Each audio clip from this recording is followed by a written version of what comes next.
여러분 안녕하세요. 따라왕이에요.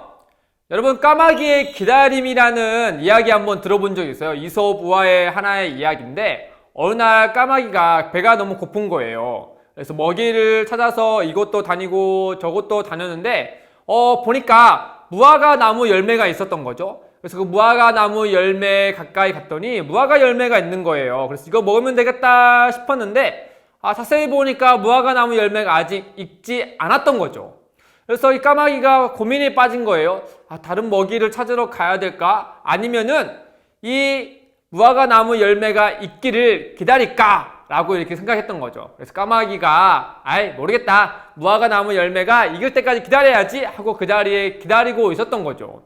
근데 그 모습을 보고 있던 한 여우가 그에게 찾아와서 까마귀아, 너 지금 뭐해? 너 뭔가 기다리고 있는 것 같은데 라고 이렇게 물어본 거죠. 그래서 까마귀가 자신있게 맞아, 나 무화과 나무 열매 먹으려고 이게 익을 때까지 기다리고 있는 거야 라고 이렇게 얘기했다는 거예요. 그래서 여우가 아주 시크하게 그 까마귀에 이르기를, 여우야, 너 그런 헛된 기대하지 말고 다른 거 찾는 게 낫지 않을까? 너가 그만큼 기대하는 그 기대가 너의 뱃속을, 너의 배고픔을 채워주지는 않을 텐데 라고 하면서 휙 가버렸다는 거예요.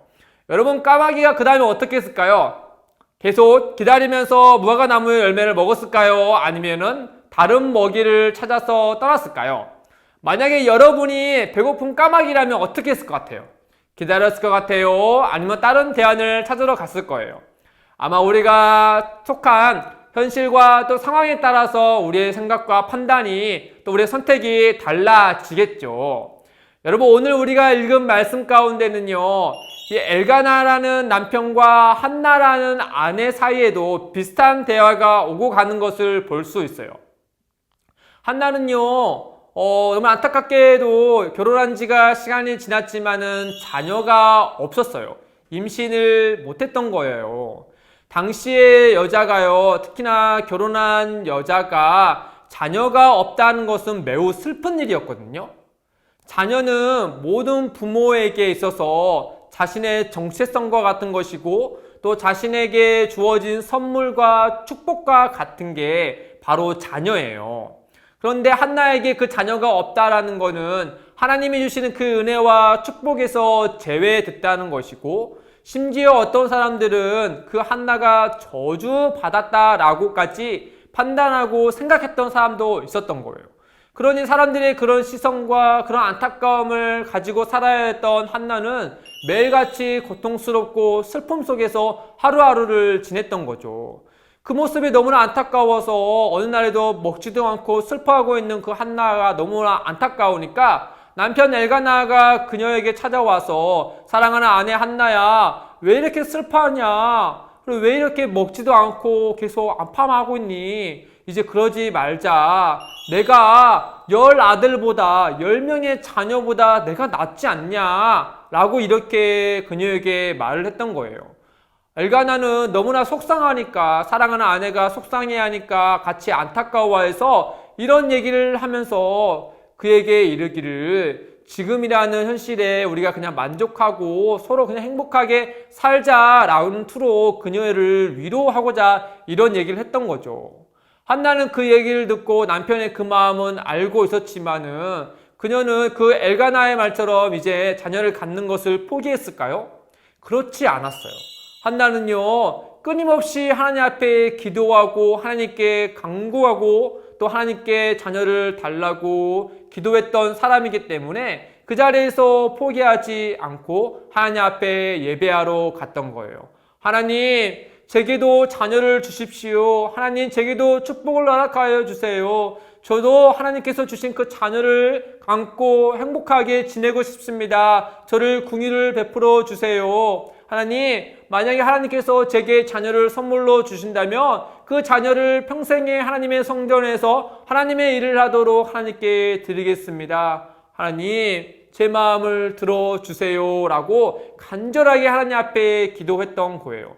그 간절함이 얼마나 깊고 또 간절했는지 그 근처에 있던 엘리라는 제사장이 그 한나가 술에 취한 줄 알았다 그래요. 그만큼 일반적이지 않게 하나님 앞에 간절하게 기도했던 한나였어요. 아마 그렇게 간절하게 기도했던 한나의 근처에 아까 까마귀에게 찾아왔던 그 여우가, 그 시크한 여우가 그 자리에 지나갔다면 한나에게 이렇게 얘기했을 거야. 한나야, 너 헛된 기대 그만하고 다른 대안을 찾아보는 것이 어때? 너가 기대하는 그 기대가 너의 마음의 소원을 들어주진 않을 거야 라고 하면서 길을 지나가려 하지 않았을까요? 우리 한나는 아마 그런 여우에게 이렇게 얘기했을 거예요. 우리가 상상해 보면은 한나는 여우에게, 여우야, 너는 하나님을 몰라서 그래. 하나님은 자기의 자녀가 기도하는 것들을 하나도 땅에 떨어지지 않으시고 다 마음속에 담아두셔. 그리고 끝까지 기도하는 그 자녀들의 마음을 하나님이 붙드시고 우리의 기도를 응답해 주시는 분이셔. 비록 내가 지금 그 응답을 받지 못하고 있지만은 하나님은 여전히 나의 기도를 들어주시고 그리고 나의 기도하는 그 내용뿐만 아니라 나를 사랑하시기 때문에 이렇게 선택하신 거야. 나는 끝까지 하나님을 기대하고 하나님을 따를 거야 라고 여우에게 이렇게 얘기했을 거예요. 하나님은 그런 한나의 마음을 아시고 그 한나를 생각하셔서 그녀에게 놀라운 축복을 허락하세요. 그리고 그 엘가나와 한나에게 자녀를 선물로 주시죠. 그 자녀가 누군 줄 알아요? 여러분이 잘 알고 있는 바로 사무엘 선지자예요. 하나님은 그 한나에게 사무엘 선지자를 낳게 하시고 그 사무엘 선지자는 온 이스라엘의 고통 중에 있는 그 이스라엘 가운데 참된 회복과 또 하나님을 기대하고 하나님을 사랑하는 것이 무엇인지 바른 길로 인도하는 하나님의 선지자 사무엘이잖아요. 하나님은 그 한나를 통하여서 이와 같은 일을 이루신 거예요. 사랑하는 친구들, 아마 우리 친구들도 하나님 앞에 간절하게 기도하고 있는 내용들이 있을 거예요. 그러나 비록 아직 응답되지 못한 것들도 분명히 있을 테죠. 아마 우리 주변에 있는 여우들이 와서 야 그만 기도하고 너 할 거 하는 게 낫지 않을까? 다른 대안을 찾는 게 낫지 않을까? 라고 우리에게 이야기할 테지만 여러분 그러지 말고 끝까지 하나님께 기대하세요. 하나님은 우리가 기도하는 내용뿐만 아니라 우리 기도하는 우리 자신을 더욱더 사랑하시고 날마다 어떤 상황 가운데 있더라도 우리를 선택하시고 우리로 하여금 복된 길로 인도하시는 분이 바로 우리의 하나님이세요.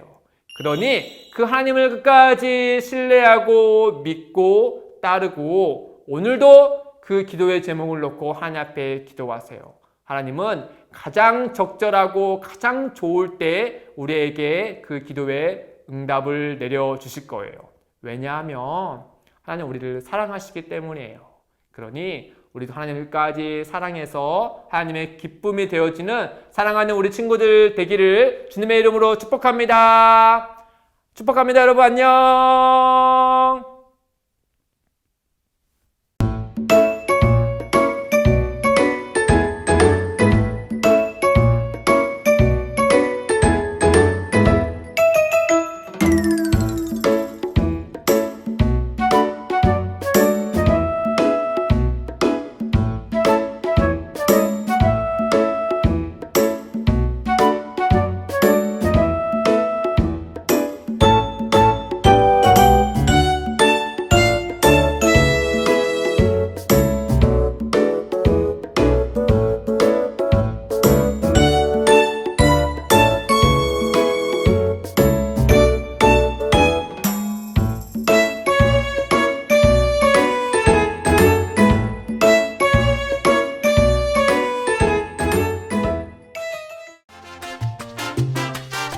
여러분 안녕하세요. 따라왕입니다.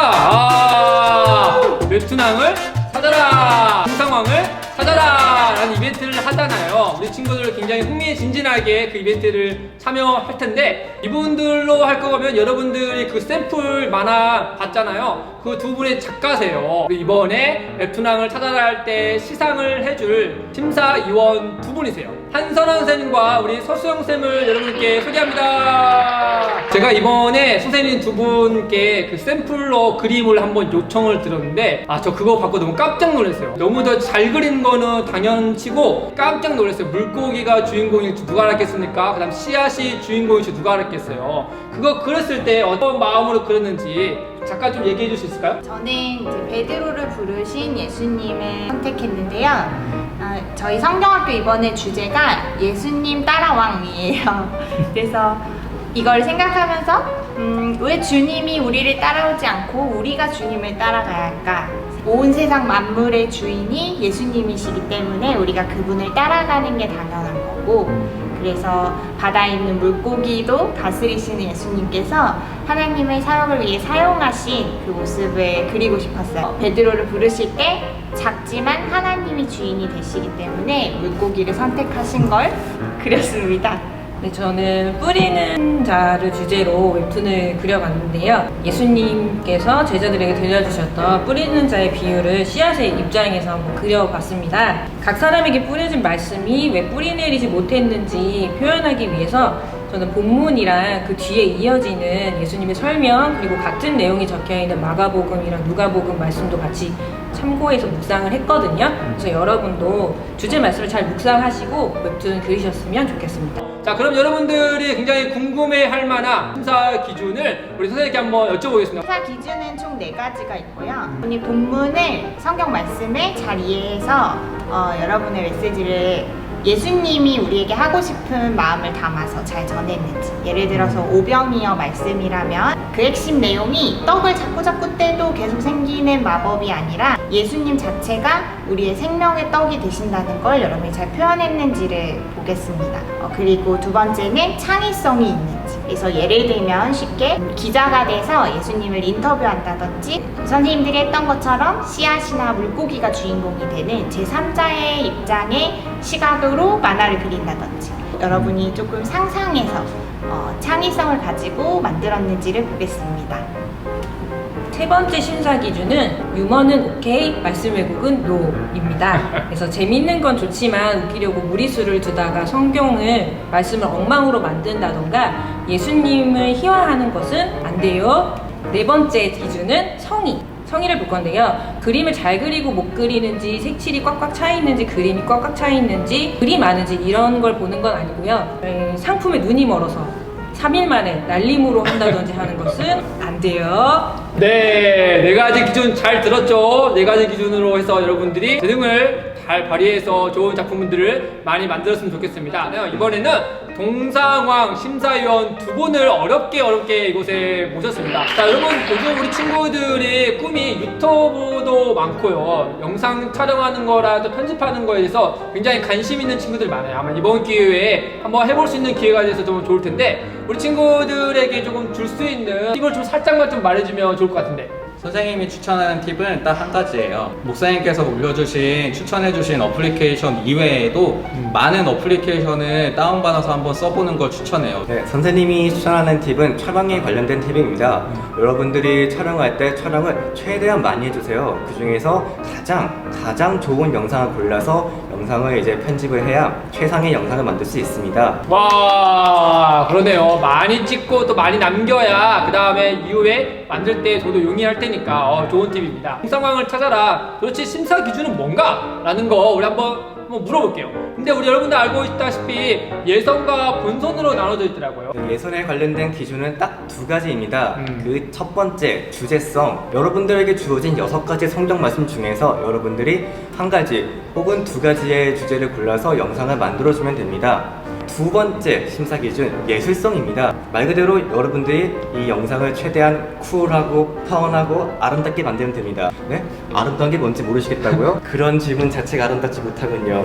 여러분들이 영상을 편집할 때 저희가 소개해드린 어플리케이션을 이용해서 효과를 많이 넣어준다든가 카메라 구도가 좋다든가 여러분들의 행동, 대사 이런 것들이 좋다는 것이 모두 예술성에 포함이 됩니다. 자, 그 다음에 예선에 이어서 우리 본선이 또 따로 있다 그랬어요. 본선에서는 아까 예선에서 제시해주신 기준 2가지 외에 1가지가 더 추가되는데요. 그거는 이제 댓글 점수입니다. 댓글 점수는 뭐냐면 예선에서 아마 4개 팀이 선정이 될 거예요. 그래서 이 4개 팀은 8월 22일 날 토요일 날 동영상을 실시간으로 여러분들께 보여줄 텐데 그 영상을 보시고 여러분들이 실시간 댓글에 투표를 해주는 거예요. 그래서 그 투표 결과를 적용해가지고 최종 결과가 나오게 됩니다. 여러분! 우리 투나 동사와 화이팅!